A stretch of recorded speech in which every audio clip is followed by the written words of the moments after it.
حضرت بہاؤالحق نقشبند بخاری رحمۃ اللہ تعالیٰ علیہ بہت بڑے درویش گزرے، سلسلہ نقشبندیہ کے امیر تھے، اور کیا بات ہے ان کے سلسلہ مبارکہ کی بھی اور ان کی خدمات دینیہ کی بھی۔ آپ فرماتے ہیں کہ میرے دل میں تڑپ پیدا ہوئی کہ میں کسی شیخ کی نوکری کروں، خواہش پیدا ہوئی، تو میں نے حضرت امیر کلال کا تذکرہ سنا۔ بڑے درویش تھے، بڑے راہنما تھے، دور دور تک ان کے تذکرے میں سنتا تھا۔ فرماتے ہیں کہ میں ان کے ہاں چلا گیا، جب حضرت کتنا لمبا سفر کر کے حضرت امیر کلال رحمۃ اللہ تعالی علیہ کی بارگاہ میں پہنچا نا، فرماتے ہیں میں نے عجیب منظر دیکھا۔ حضرت صاحب جن کی میں نے بڑی تعریفیں سنی تھی، بڑی بات سنی تھی، بلے بلے سنی تھی، جب میں پہنچا تو انہوں نے 4-5 لڑکے ساتھ لگائے ہوئے اور صاحب کشتی کر رہے، کشتی ہو رہی۔ وہ کہتے ہیں میں نے کہا یہ بھی کوئی صوفی ہے جو کشتیاں کر رہا ہے، یہ بھی کوئی طریقہ ہے؟ ان کو چاہیے تھا بیٹھے ہوتے، حدیث پاک پڑھ رہے ہوتے، ذکر اذکار ہو رہا ہوتا، یہ کشتیاں کر رہے ہیں۔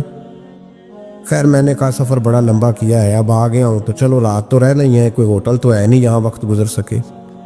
حضرت امیر کلال رحمۃ اللہ تعالیٰ علیہ مجھے ملے، لیکن چونکہ میرے اندر وہ زاویہ نہیں تھا، ٹوٹ چکا تھا۔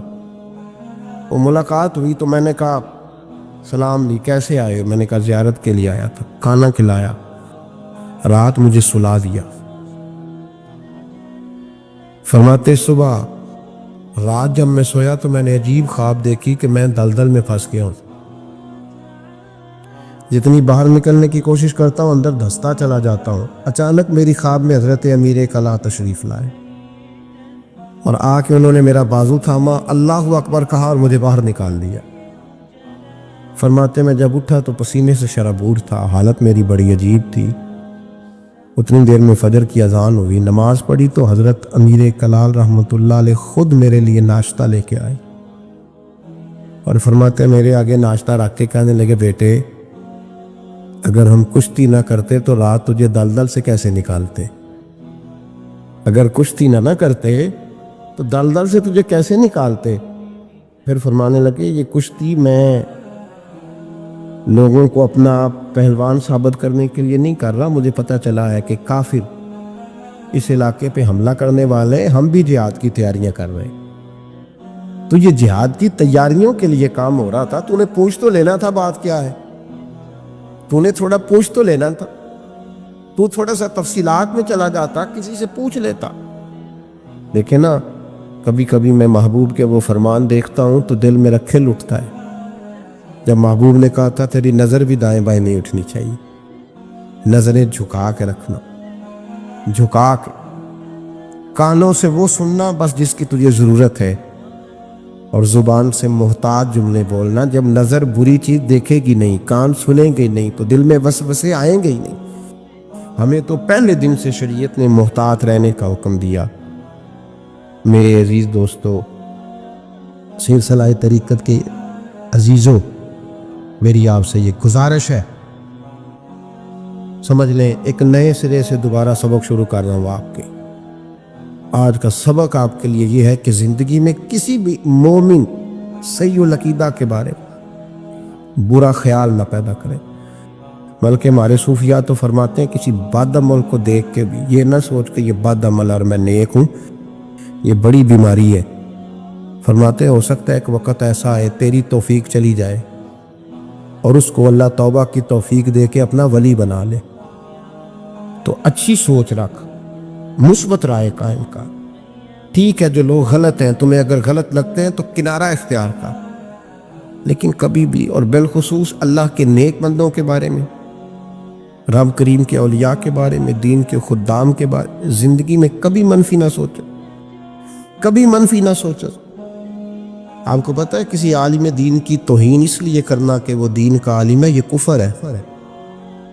میرے حضرت صاحب ایک جملہ کہا کرتے تھے، ایک شخص نے کہا حضور تہجد کے لیے نہیں اٹھا جاتا، اب تو خیر لوگوں سے فجر کے لیے بھی نہیں نہ اٹھا جاتا، تہجد کے لیے نہیں اٹھا جاتا، تو حضرت صاحب فرمانے لگے رات کو اچھی سوچ کے ساتھ سویا کر،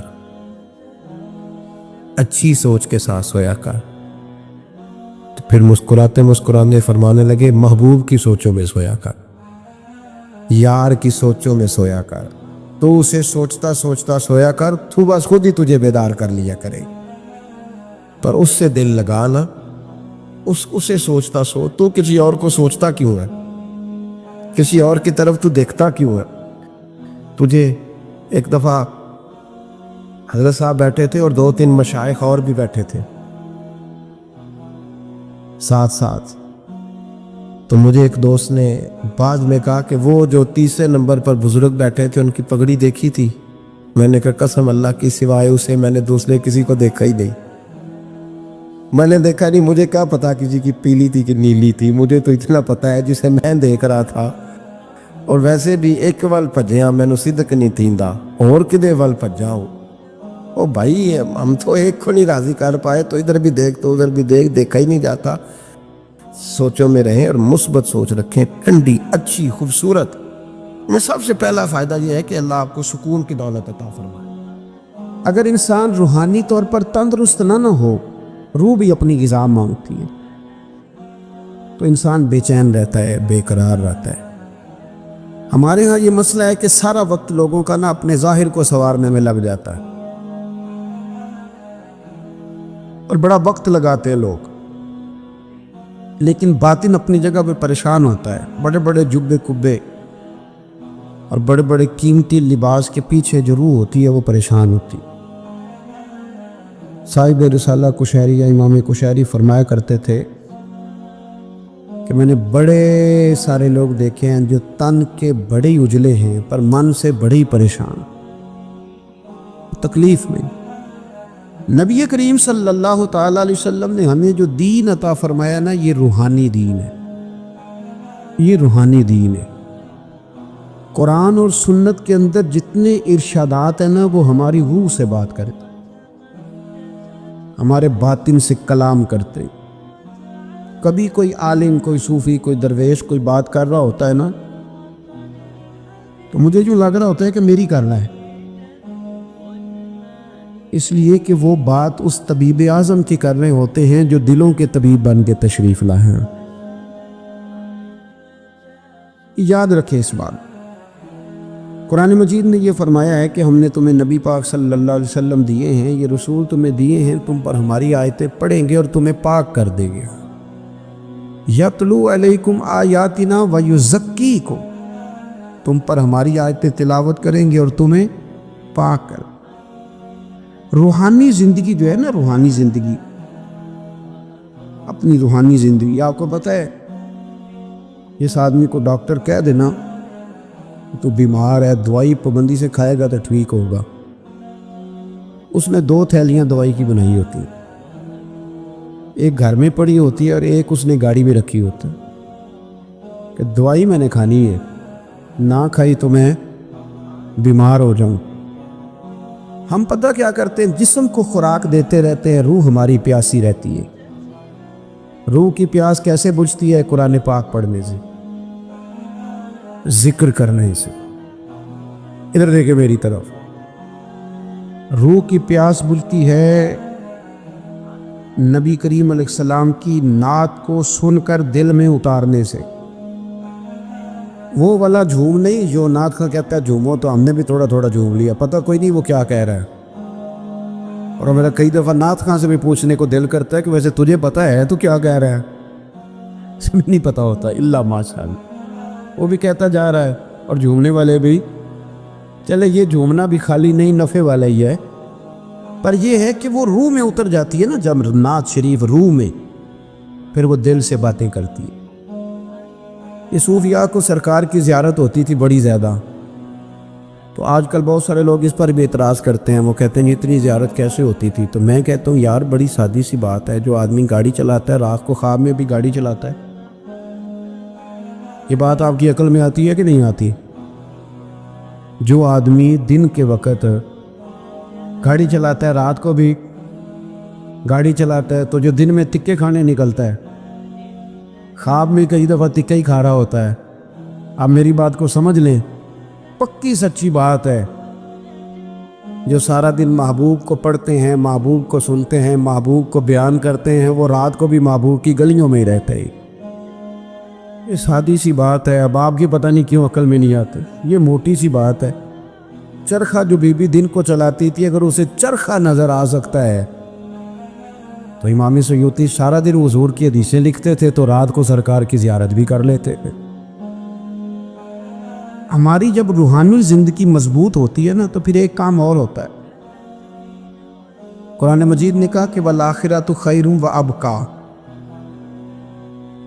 آخرت تمہارے لیے بہتر بھی ہے اور باقی رہنے والی بھی۔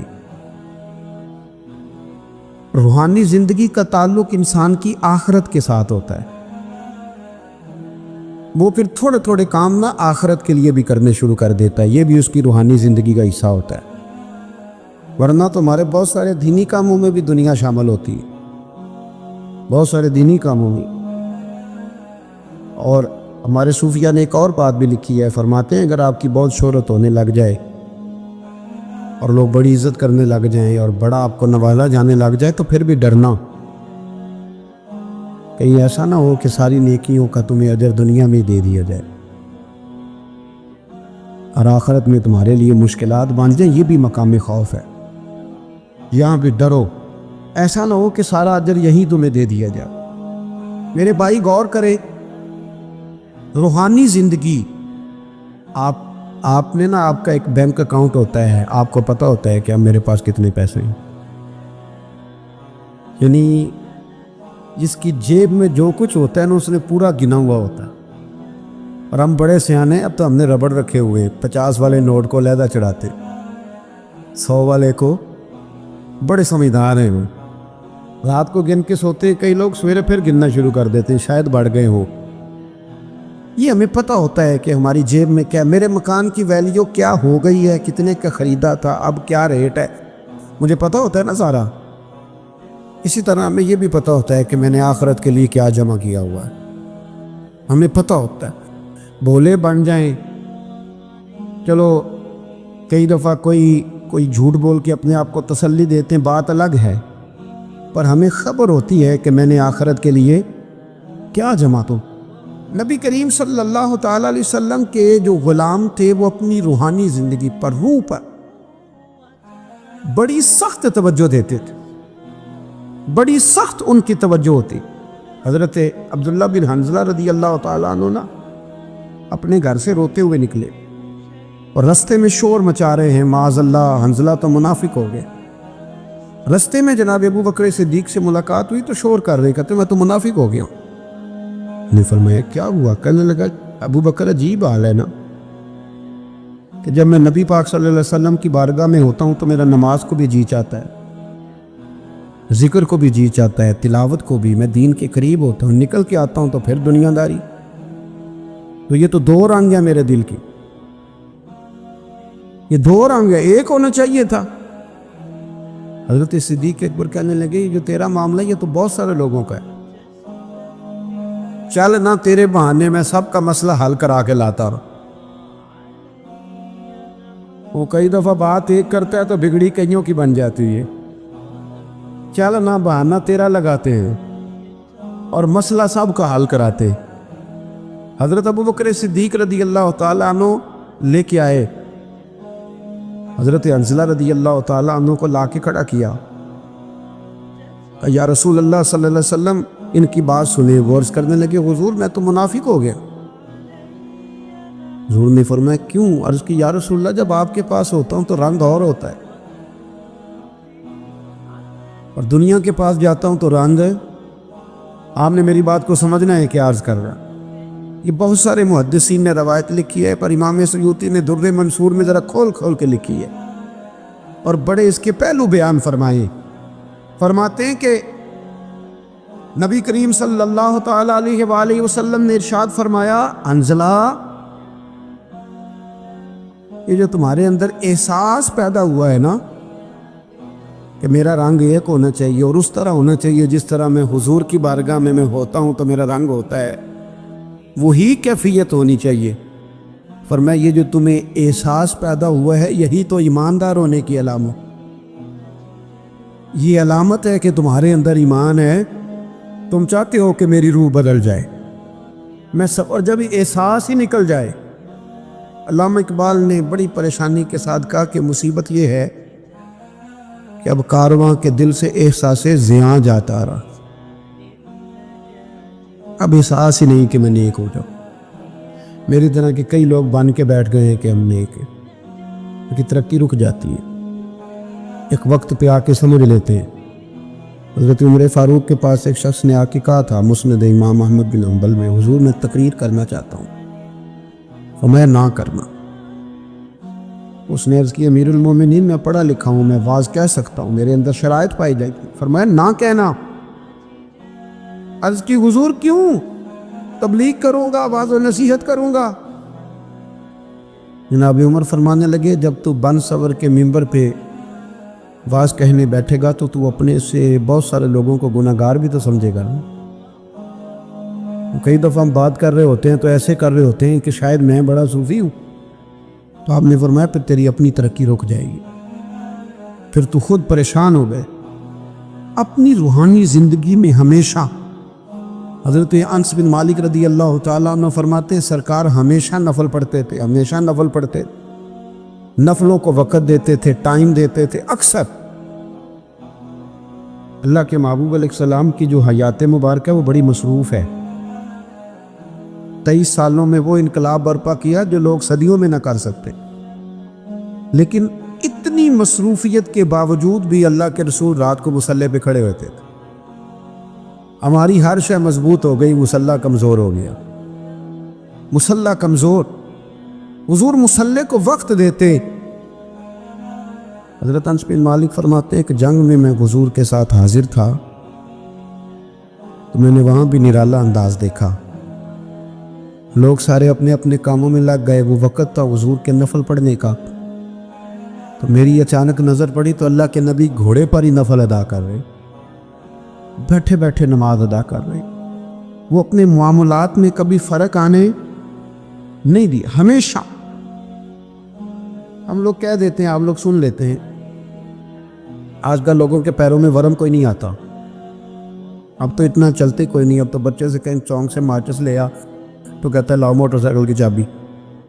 ہم کہاں ورم آتا ہے صاحب، یہ دور ختم ہو گیا جب کبھی بہت چلتے تھے لوگ، اب تو حاجیوں کو بھی ورم نہیں آتا، اس لیے کہ حاج بھی زیادہ تر اے سی والی بس میں ہی ہو جاتا ہے سارے کا سارا۔ اب تو وقوف عرفات بھی لوگ بسوں میں کر لیتے ہیں، اللہ ماشاء اللہ، وہیں بیٹھے رہتے۔ اور ہمارے محدثین نے یہ لکھا تھا کہ اپنی جگہ نہ چھوڑنا، وقوف کا معنی ہی ٹھہرنا، ٹھہرے رہنا جب تک اذان نہ ہو، لیکن وہ ٹور آپریٹر کہتا ہے کہ آدھا گھنٹہ رہ گیا بس میں بیٹھو، تو سیٹیں پکڑنے والے ٹائم سے چلے جاتا ہے، حالانکہ وہاں ٹھہرنا تھا، رکنا تھا۔ اب کہاں لوگ چلتے ہیں، حج میں بھی پیروں میں ورم نہیں آتا، کہیں بھی چھالا نہیں بنتا، کہیں بھی نہیں ٹوٹتا۔ آپ نے کہیں سنا ہو تو سنا ہو، میں نے اپنی زندگی میں نہیں سنا کہ کسی کے پیر میں ورم آ گیا چل کے یا کوئی کام کر کے یا کوئی مشقت کر کے، پر بخاری میں نے پڑھا ہے کہ سیدہ عائشہ صدیقہ رضی اللہ تعالیٰ عنہ فرماتی ہیں کہ اللہ کے رسول اتنا لمبا قیام کرتے تھے، اتنا لمبا قیام کرتے تھے کہ قدموں میں ورم آ جاتا تھا۔ قدم مبارک، یہ والی سنت کب ادا کرنی، اس پہ کب چلنا ہے؟ قدموں میں ورم آ جاتا۔ اور جناب عائشہ صدیقہ کہتی ہیں حضور ایک ہی رکعت، ایک ہی آیت بار بار پڑھتے اور ساری رات بیت گئی، یہ صحیح مسلم میں موجود، ساری رات گزر گئی نماز پڑھتے۔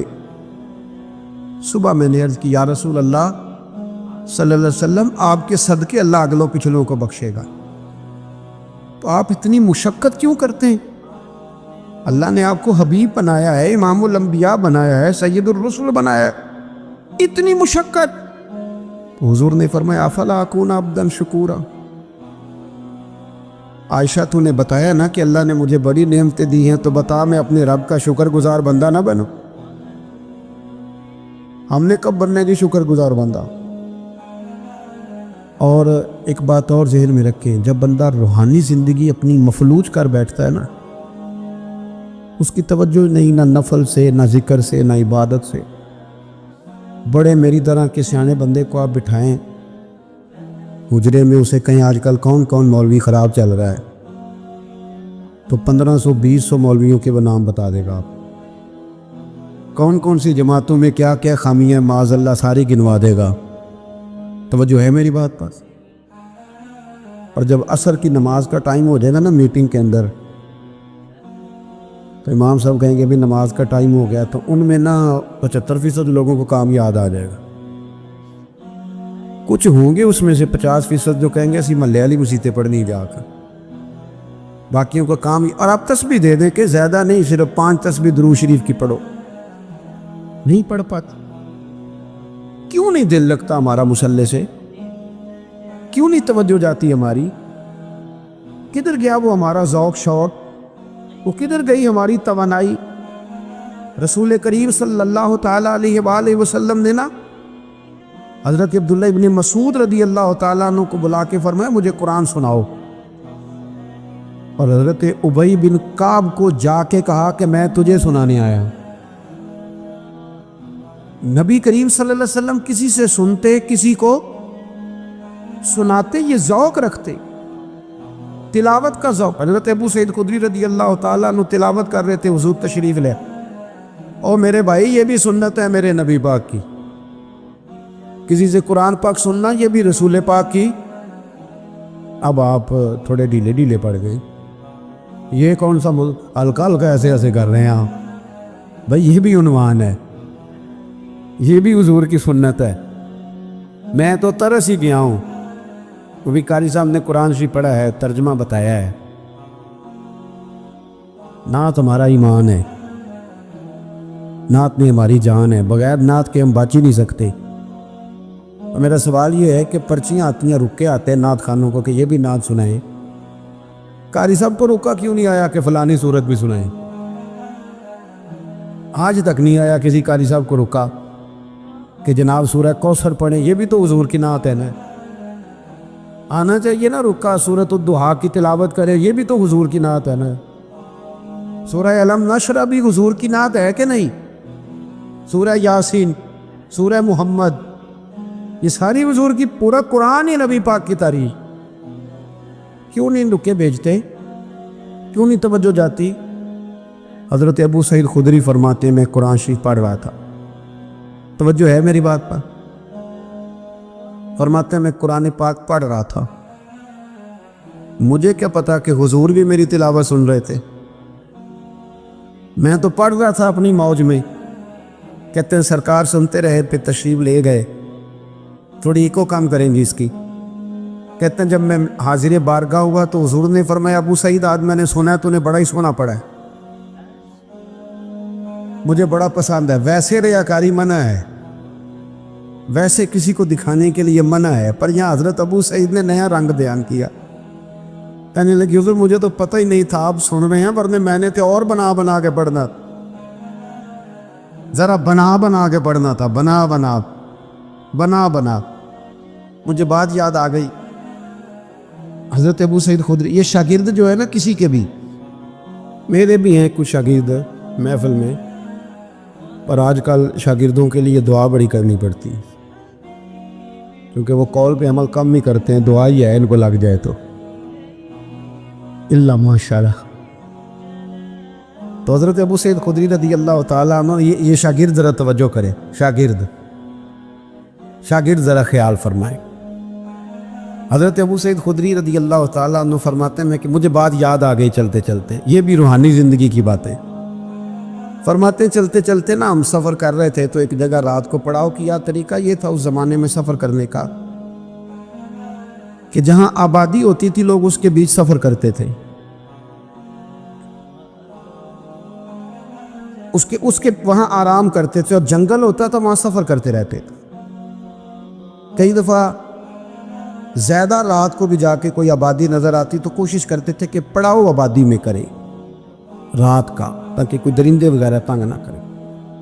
کہتے ہیں قبیلے کے پاس ایک گاؤں میں ہم نے پڑاؤ کیا تو بھوک بھی بڑی تھی, پیاس بھی بڑی تھی. قبیلے والوں سے کہا یار پانی پلا دو اور کھانے پینے کی چیز دے دو. انہوں نے کہا جی آپ کو نہیں دینی, اسلام کے بڑے دشمن تھے معاذ اللہ. توجہ ہے میری بات پر. آپ کو نہیں دیں گے. اچھا جی، نہ دی انہوں نے. آدھی رات کا وقت ہوا تو حضرت ابو سعید خدری کہتے ہیں میں قیادت کر رہا تھا قافلے کی، تو ایک بندہ دوڑا دوڑا آیا، کہنے لگا کوئی دم درود کر لیتے ہو؟ اب تو یہ کام بڑا آسان ہے نا. تو اس کاروبار پہ آپ کو پتہ ہے انویسٹمنٹ ہی کوئی نہیں ہوتی، نفع ہی نفع ہے، جتنا مرضی کما لے. وہ دم درود کر لیتے ہو؟ تو حضرت ابو سعید خدری کہنے لگے میں نے کہا کر لیتے ہیں. کہنے لگے چلو. پھر ہمارے سردار کو بچھو لڑ گیا. یہ ایک روایت یہ حدیث بخاری میں بھی موجود ہے اپنی اصل کے لحاظ، اور باقی بھی بہت ساری کتب حدیث میں پائی جاتی ہے روایات کے الفاظ کے اختلاف کے ساتھ. حضرت ابو سعید خدری رضی اللہ تعالیٰ عنہ فرماتے ہیں میں نے ان سے کہا بھائی کیا ہوا؟ کہنے لگے بچھو لڑ گیا. ایک روایت یہ کہ سردار کو، ایک یہ کہ سردار کی بیٹی کو. جناب ابو سعید خدری سے کہنے لگے دم کر دو کیا؟ فرمانے لگے دم تو کر دوں گا پر پیسے لگیں گے. تم نے جو کہا تھا کہ تمہیں روٹی نہیں دے دی، تو جو اس طرح کا ہو اس سے تو کر لینا چاہیے نا. اب اس سے کوئی تقریر کے پیسے طے کرنے کی دلیل نہ پکڑ لے، نہ ناد خاں کو پکڑ دے. میں جہاں بات سنا رہا ہوں اس کو وہی رہنے دینا، کیونکہ ہم اپنی مرضی کی بھی استدلال کرتے ہیں نا. حضرت ابو سعید خدری کہنے لگے میاں پیسے لگیں گے. اب بندہ جب الجھ جاتا ہے تو پھر سارے پیسے دیتا ہے. اب بول جو ہوئے تھے، ہنسے ہوئے تھے، کیا کرتے؟ کہنے لگے جتنے مرضی لینا، ساتھ تو چلو. حضرت ابو سعید خدری رضی اللہ تعالیٰ عنہ فرماتے ہیں میں ساتھ گیا، میں نے کچھ پڑھ کے پھونکا، شفا اللہ نے دے دی، شفا اللہ نے دے دی. وہ کہنے لگے جی بتائیں کیا لیں گے؟ میں نے کہا پہلے میرے سارے قافلے کو روٹی کھلاؤ، اور پھر 40 بکریاں لوں گا ایک دم کرنے کے. اے ریٹ دیکھا جی ذرا، کتنی بکریاں؟ اللہ آپ کو جزائے خیر عطا فرمائے، اللہ آپ کو برکت دے. میں نے کہا پہلے کہہ جو کوئی اس سے کوئی دلیل نہ پکڑ دے. اب حدیث آ گئی، یہ تو عرض تو کرنی ہے نا. حضرت ابو سعید خدری کہتے ہیں کہ روٹی بھی کھائی، پانی بھی لیا، 40 بکریاں بھی لی. اب صحابہ میں اختلاف ہو گیا، کچھ کہنے لگے لینی چاہیے تھی، کچھ کہنے لگے نہیں لینی چاہیے تھی. رائے کا اختلاف صحابہ میں بھی. ہمارے ہاں مصیبت یہ ہے کہ رائے کے اختلاف کو مخالفت بنا لیا جاتا. اہل حق کے اندر جو اختلاف ہوتا ہے وہ تو رحمت ہوتا ہے، لیکن جرت نہیں کسی کی کہ ہماری رائے کے خلاف کو بندہ رائے. ہم تو اڑے ہوئے، بڑی بڑی چھوٹی چیزوں پہ اڑ جاتے. بہرحال اختلاف ہو گیا کہ لینی چاہیے تھی کہ نہیں لینی چاہیے تھی. اب جب بحث ہونے لگی تو حضرت ابو سعید خدری کہنے لگے یار کیوں بحث کرتے، چپ کر کے سو جاؤ.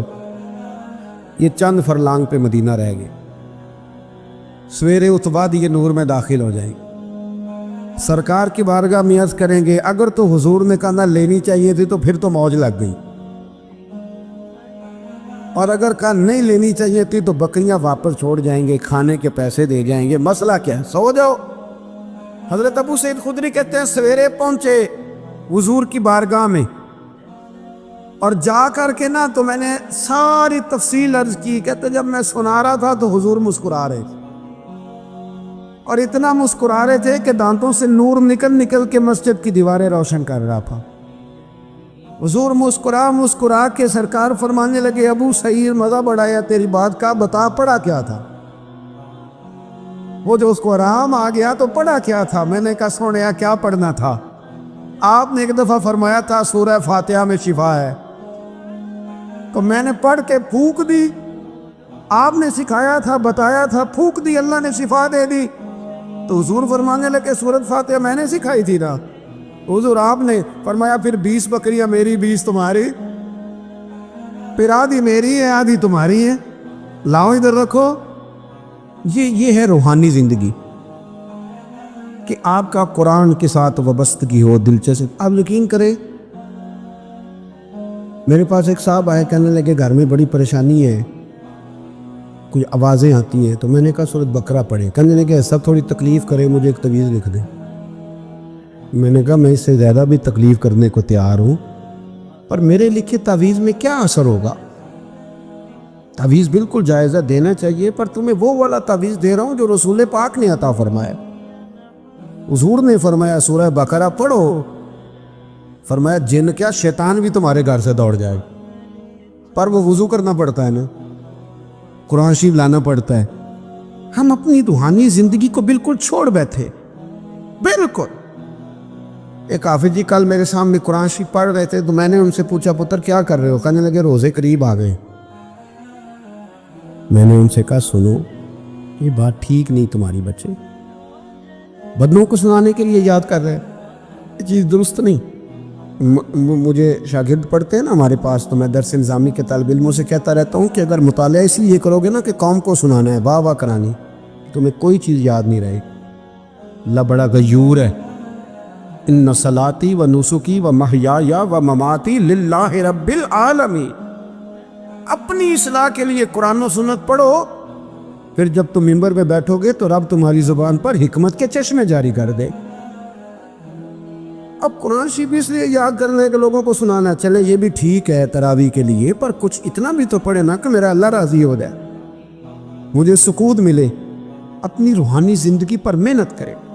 یہ دیکھیں کہ کتنے دن ہو گئے میں نے سنے ایک حدیث پاک, کچھ غریب لوگ اکٹھے ہو کے نبی پاک کی بارگاہ میں حاضر ہوئے. دیکھیں انہیں اپنے نیکی کے خزانوں کی کتنی فکر تھی. حضرت ابو ہریرہ رضی اللہ تعالیٰ عنہ کہتے ہیں, انہوں نے غریبوں نے آ کے عرض کی, یا رسول اللہ صلی اللہ علیہ وسلم, یہ امیر تو نیکیوں میں ہم سے آگے نکل گیا. حضور نے فرمایا وہ کس طرح؟ عرض کی, یا رسول اللہ وہ زکوٰۃ دیتے ہیں, ہم پر فرض ہی نہیں. وہ حج کرتے ہیں, ہم پر فرض ہی نہیں. وہ صدقات و خیرات کرتے ہیں, ہم کر ہی نہیں سکتے, وہ تو گزر گئے آگے. اب کیا کریں؟ قربان جائیں معبود کے سمجھانے کے طریقے. حضور نے فرمایا کان ادھر لاؤ. وہ غریب نا حضور کے چہرہ نور کے گرد حالہ بنا کے کھڑے ہو. حضور فرمانے لگے سنو کان میں بات, رات کو جب سونے لگو نا تو 33 بار سبحان اللہ پڑھا کرو, پھر 33 بار الحمدللہ پڑھا کرو, پھر 34 بار سبحان. دیکھیں آپ کو یاد, اس کا نام کیا ہے؟ تسبیح ہے سبحان. اللہ آپ کو خوش رکھے. بڑی خوشی ہوئی آپ کی زبان سے لفظ. کہا یہ پڑھ کے سویا کرو رات کو. امیر جتنے بھی نیک کام کریں گے نا, تمہاری اس تسبیح کی برکت سے اللہ تمہیں سب امیروں سے زیادہ اجر عطا کرے گا. مشکل کام تو نہیں, سب امیروں سے. انہیں فکر تھی کہ وہ کہیں ہم سے آگے نہ نکل جائیں روحانی دنیا میں, نیکیاں زیادہ نہ کما لیں. آج کل تو رٹا یہ بنا ہوا ہے کہ دیورانی کہتی ہے اپنے شوہر سے کہ میری جیٹھانی نے فریزر نیا لے لیے, اب میرا نہیں گزارا جب تک نیا آئے نا, فوری طور پہ مجھے جدھر سے مرضی ادھا قسطوں پہ لے آ. لیکن شریکے دے نار ڈال کے ٹرنے پیچھے. یہ ہماری دوڑ ہے. اس سے نقصان ہوتا ہے, اس سے اخلاقی کمزوریاں جنم لیتی, اس سے آزمائش میں. آپ یہ دیکھیں کہ وہ جو میرا پیچھے خزانہ ہے نیکیوں کا جو خزانہ ہے, اس میں آج کل کیا ہے؟ میری زبان کے ایسا تو نہیں کہ باقی ہر جگہ چلتی ہے, صرف ذکر میں نہیں چلتی. میرا سر باقی سارے کام کرتا ہے, صرف اللہ کی بارگاہ میں صحیح نہیں. یہ غور کریں. حضرت ابو ہریرہ رضی اللہ تعالیٰ عنہ فرماتے ہیں وظیفہ پوچھ کے گئے, اور پھر وہ کچھ دنوں کے بعد واپس آئے. گئے تو بڑے مسکراتے گئے تھے, جیسے خزانہ ہاتھ لگ گیا. کچھ دنوں کے بعد واپس آئے تو بڑے پریشان تھے. حضور نے فرمایا اب کیا ہوا؟ کہا یا رسول اللہ بڑی پریشانی بن گئی. اب بھائی ہوا کیا؟ عرض کرنے لگے یا رسول اللہ وہ بات تو امیروں نے بھی سن لی ہے. ایک صحابی کہنے لگے میرا پڑوسی بڑا امیر ہے, رات وہ بھی تسبیح پڑھ رہا تھا اپنے سین میں سن رہا تھا, حضور اب کیا کر دیں؟ تو سرکار اس بات سے راضی ہوتے تھے. حضور خوش ہوئے, مسکرائے, فرمایا اب کیا کرنا ہے؟ ذالک فضل اللہ یؤتیہ من یشاء. یہ بھی اللہ کا فضل ہے, وہ جس کو چاہے عطا کر دیتا ہے. میرے عزیز سمجھے کہ وہ لوگ, اور وہ ذرا سا بھی اپنے اندر ریا نہیں آنے دیتے تھے. حسد نیک آدمی میں بھی ہوتا ہے. ناراض تو نہیں ہو گئے نیک لوگ جی؟ نیک ناراض نہ ہو جائیں. حسد نیک آدمی میں بھی, بندہ نیک بھی ہوتا ہے اور حسد بھی, چونکہ حدیث ہے ترمذی شریف میں. حضور نے فرمایا حسد نیکیوں کو یوں کھا جاتا ہے جیسے خشک لکڑی کو آگ کھا جاتی. اس کا مطلب ہے حضور نے فرمایا بندہ حاسد بھی ہوتا ہے اور نیک بھی ہوتا ہے. اس کے ساتھ ساتھ حسد بھی چل رہا ہوتا ہے اور نیکیاں بھی. تو پھر نیک آدمی کو چاہیے نا حسد سے جان چھڑائے. ایسا نہ ہو کہ وہ نیکیاں کرتا جائے اور ساتھ ساتھ حسد کھاتا جائے. اس کا کوئی فائدہ اپنی روحانی زندگی کہیں تکبر نہ آئے کہیں. اور امام کشاری تو یہاں تک فرماتے ہیں، آپ فرماتے ہیں میں نے بہت سارے جھکے ہوئے لوگ دیکھے ہیں، گردنیں جھکی ہوئی ہیں، دل میں بڑا تکبر ہے. آپ فرماتے ہیں میں نے بہت سارے دعائیں مانگنے والے دیکھے جو جزاک اللہ بھی برابر کہہ رہے ہیں پر اندر ان کی عداوت بھی برابر. ایسا نہیں کریں. آپ یہ دیکھیں کہ کہیں ایک دیکھیں نا، ایک یہ میرا بٹن ٹوٹ جائے نا تو ساری محفل میں میری توجہ بٹن پہ رہے گی، چاہے کوئی دیکھے بھی نہ. مجھے تو پتہ نہ ٹوٹا ہوا ہے تو میں بار بار غور کروں. ایک دھبا بھی باطن پہ لگ جائے نا، وہ جھوٹ کا ہو، وہ دغے کا ہو، وہ لالچ کا ہو، وہ حسد کا ہو، ایک بھی دھبا ہو نا، سکون نہیں آتا، آپ بے چین رہتے. کچھ عرصے سے نا میرے وطن میں نفرتوں کے سوداگر آ گئے. کبھی انہوں نے صحابہ کے خلاف زبانیں کھولی، کبھی اہل بیت کے خلاف کھولی، کبھی انہوں نے اولیاء کے خلاف کھولی. پھر کچھ اور سوداگر آئے جنہوں نے 5 منٹ کے لیے سیاست کرنی تھی. ایک نکمی کرسی ہونے چاہیے تھی، اس کے 4 پیر ہوتے ہیں پھر بھی یہ ہر وقت کامتا ہی رہتا ہے. یہ اتحادی نہ نکل جائے، یہ اتحادی نہ نکل جائے، ہر وقت کامتا رہتا ہے. انہوں نے میری ملت کے سارے جوانوں کو نفرت کا پیغام دیا، سب سیاسی جماعتوں نے الا ماشاء. اس نے کہا کہ وہ غلط ہے، اس نے کہا کہ یہ غلط ہے. اس طرح کر کے بیج بویا. میری ملت اس طرح کی نہیں تھی، میری قوم اس طرح کی نہیں تھی. میں آپ کو صحیح بتاتا ہوں، یہاں تو میرے بھائی ایک بابا جی کو خون کی بوتل کی ضرورت پڑتی تھی تو محلے کے 14 نوجوان لائنوں میں لگ جاتے تھے. ہم حاضر ہیں نا پیش کرتے. یہ لوگ اس طرح کے نہیں تھے. یہاں تو سیلاب آتا تھا، خدا نہ خواستہ کبھی زلزلہ آتا تھا تو وہ بیٹی، جس بیٹی نے مشین پر، سلائی مشین پر بیٹھ کر خود سارا جہیز بنایا تھا، غریب باپ کی بیٹی، وہ بھی کہتی تھی میں 2 کپڑوں میں چلی جاؤں گی، یہ میرا جو جہیز کا سامان ہے یہ زلزلے والوں کو دے دو. میرے تو فوجیوں کا ٹرک گزرتا تھا، کبھی تو لوگ سڑکوں کھڑے ہو کے سلوٹ کرتے تھے. یہ کس نے نفرتوں کے بیج بوئے؟ یہ کس نے آ کے حالات بگاڑ دیے؟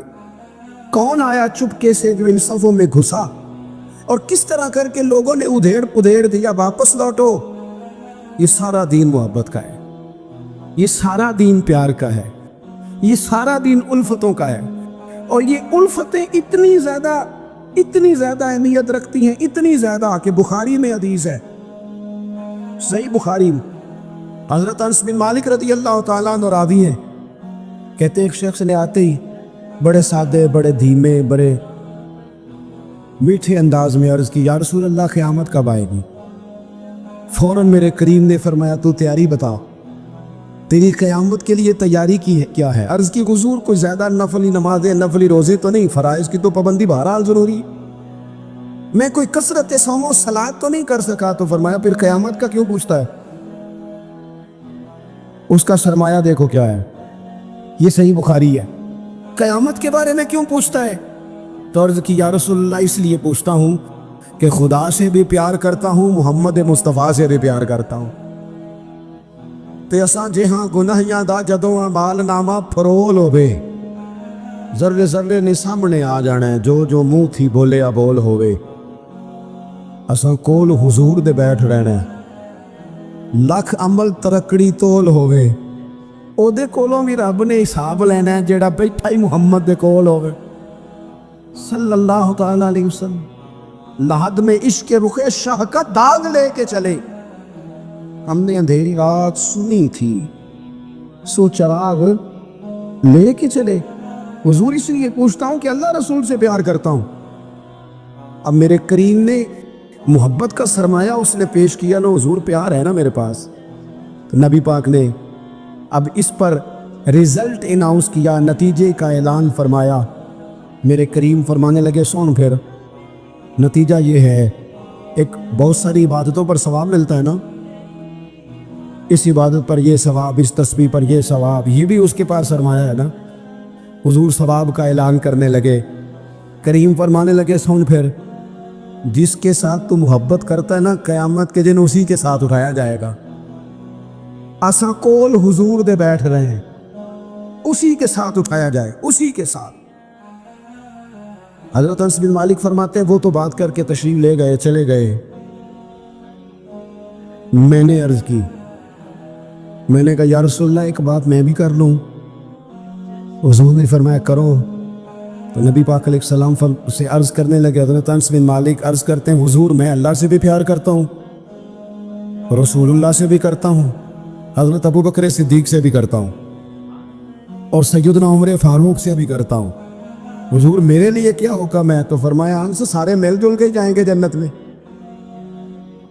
کچھ نہ اپنے لہجوں کو آپ نے ناراض نہیں ہونا۔ میں دیکھتا ہوں لوگ نا مطلب لڑتے، ناراض ہوتے، غصہ کرتے، بکھرتے، شکوے کرتے، پریشان ہوتے، ہر وقت کی آزمائش، ہر وقت کا دکھ، کو یار اس سے نکل آؤ، تھوڑا ہنسنا بھی تو سیکھ جاؤ نا، تھوڑا پیار کرنا بھی تو سیکھ جاؤ، تھوڑا کسی چیز کو نا، کسی چیز کا ذائقہ لینا بھی تو سیکھ جائے نا۔ کچھ ضروری ہے کہ ہر بات پر بندہ جھگڑا ہی کرے؟ کچھ باتیں کوئی بندہ بات کر بھی جائے نا تو اس کا کبھی لطف بھی لینا چاہیے۔ مطلب ہر جھگڑے، ہر سوال کا جواب ہوتا ہے؟ بولے نہیں ہوتا۔ ہر سوال کا جواب آپ کہیں گے کہ شاید یہ ہمیں ان پڑھ ثابت کر رہے ہیں۔ میں اپنی بات کرتا ہوں، میرے پاس ہر سوال کا جواب کوئی نہیں۔ چلیں آپ کو نہیں کہتا، اپنے آپ کو کہتا ہوں۔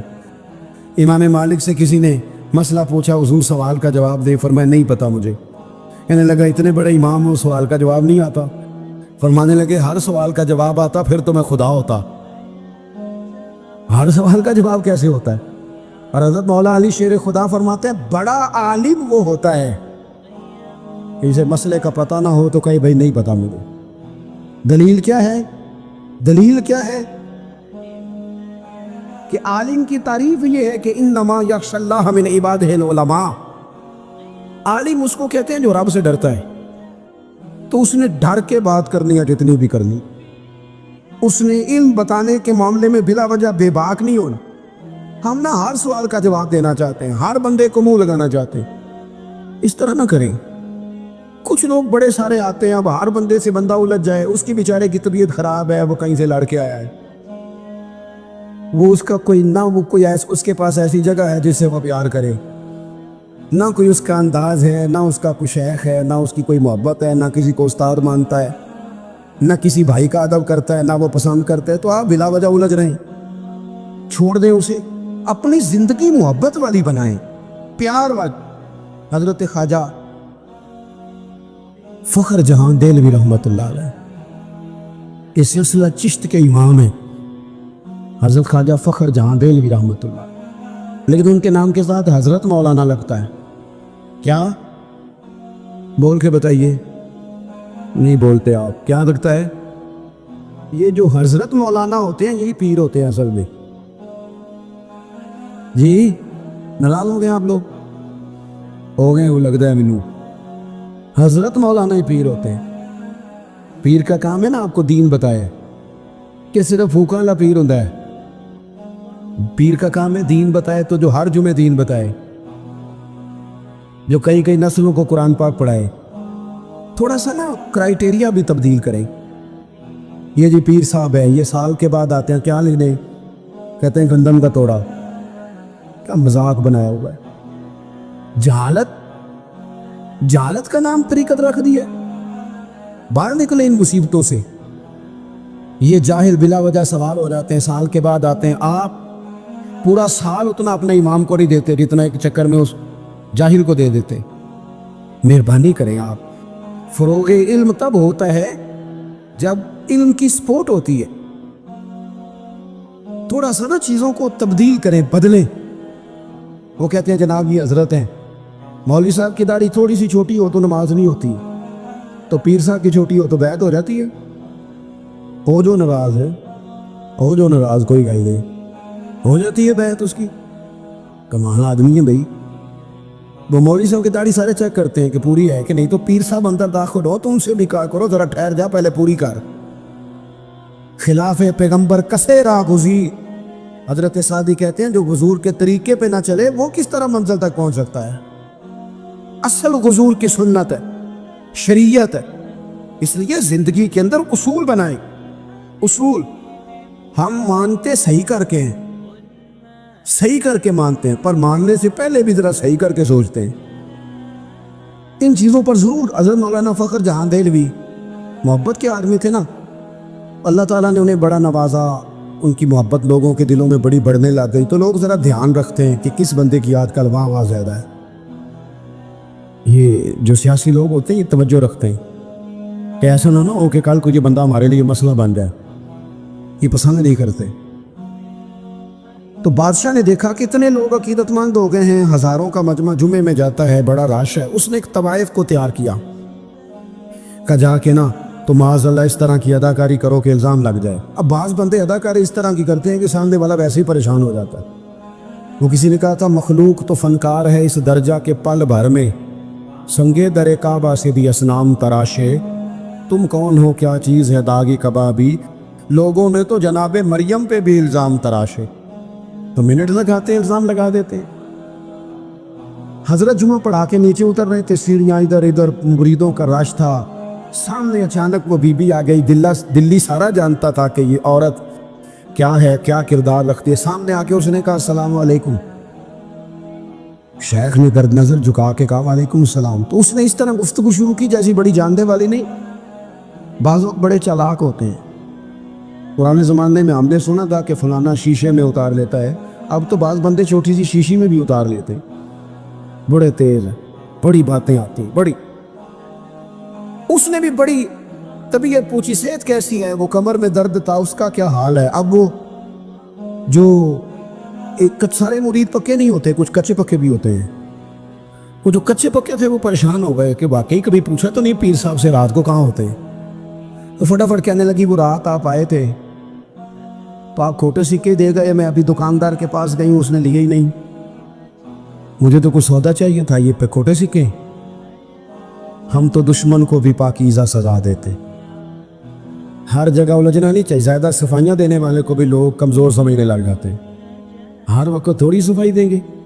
حضرت شیخ نے اس کی بات سنی اور ہنسے, مسکرائے, اور مسکرا کے نہ تو اپنے جیب میں ہاتھ ڈالا اور اصلی سکے نکالے اور 3 دفعہ فرمایا بیٹی, او میری بیٹی, او پیاری بیٹی, تو نقلی دے جا, اصلی لے جا, اور میرا پتر دوبارہ بھی ضرورت پڑی تو آ جانا, فخر جہاں کا دروازہ کھلا ہی ملے گا.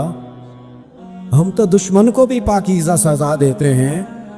آپ محبت کریں گے, سامنے والا آئے جتنی مرضی نفرت لے کے آئے, ہم اپنا لہجہ کیسے بدلیں؟ ہمارے پاس وہ ہے ہی نہیں جو لوگ چاہتے ہیں پیدا ہو. کہاں سے لائیں وہ نفرت, وہ بازاری زبان کہاں سے لائیں, وہ کہاں سے لائیں گفتگو جو گفتگو اس طرح کی ہے کہ ویسے کوئی شریف آدمی نہیں کرتا. کیسے لائی جائے؟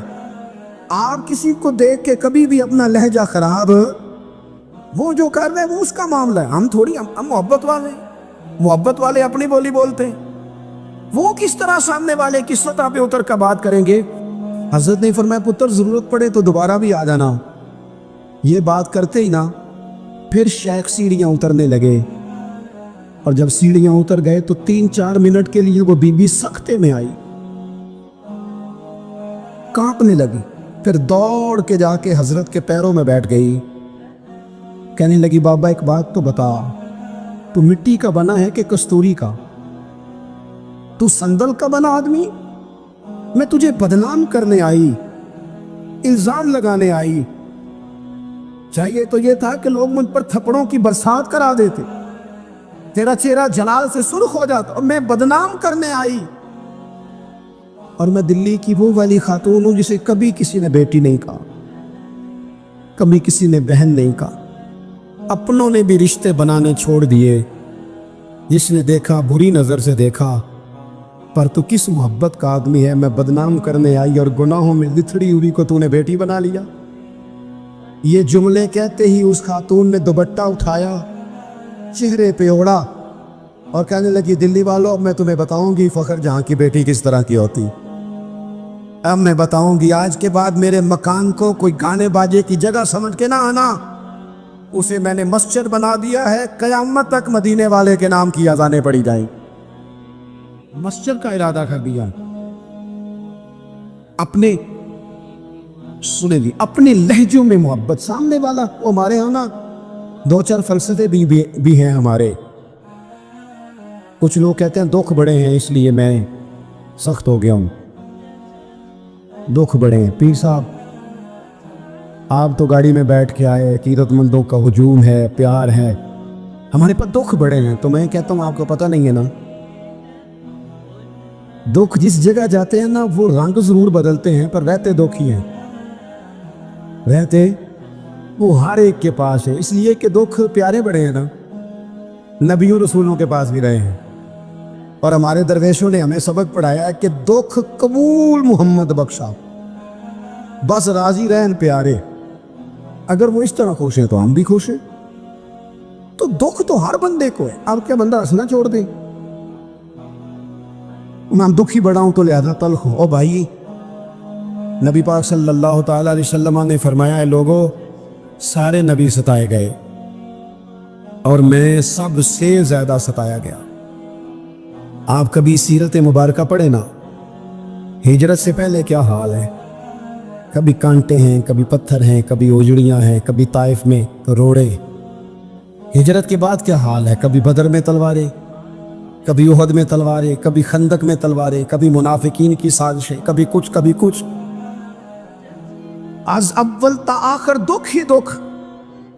لیکن حضرت حارث بن عبداللہ رضی اللہ تعالیٰ عنہ فرماتے ہیں لوگوں میں نے اپنے کریم محبوب علیہ السلام کو جب بھی دیکھا ہے مسکراتے ہی دیکھا ہے, مسکراتے ہی دیکھا. اور میرے اعلیٰ حضرت فرماتے ہیں جس کی تسکی سے روتے ہوئے ہنس پڑے. حضور تو ہلکا سا مسکرا رہے نا تو جو بڑا رونے والا ہو وہ ہنس پڑتا ہے. اب یہاں سوال پیدا ہوتا تھا کہ پھر تو بڑا انتظار کرنا پڑتا ہوگا کہ حضور تسکین فرمائیں. فرماتے ہیں انتظار نہیں کرنا پڑتا, انتظار نہیں, یہ تبسم حضور کی عادت ہے. یہ حضور کی, یہ جو اعلیٰ حضرت کا سلام ہے نا یہ تو پوری سیرت ہے حضور کی. فرماتے ہیں جس کی تسکی سے روتے ہوئے ہنس پڑے اس تبسم کی عادت پہ لاکھوں سلام. یہ تو عادت ہے حضور کی تبسم فرماتے رہے. تو نبی پاک تو ان دکھوں میں مسکرایا سرکار نے. تو ہمیں حکم یہ ہے دکھ تو رہیں گے لیکن ان دکھوں کے بیچ بھی چونکہ دین محبت والا ہے, ہم نے محبت چھوڑ دی, ہم نے پیار چھوڑنا, ہم نے کسی قسم کا کوئی. میں نا کالج میں پڑھتا تھا تو یہ پاپڑ بیچنے والے آتے ہیں, چورن بیچنے والے اور چپس بیچنے والے. یہ ان لوگوں کا آپ کے خیال میں کتنا کو بزنس ہوگا, کتنی کو انویسٹمنٹ ہوگی؟ کوئی 8-10 ہزار اتنا ہی ہے نا, اس سے زیادہ تو نہیں ہوتا. تو ایک آدمی نا وہ کالج کے باہر پاپڑ بیچتے تھے, وہ چھوٹے چھوٹے, وہ صبح لے کے آتے.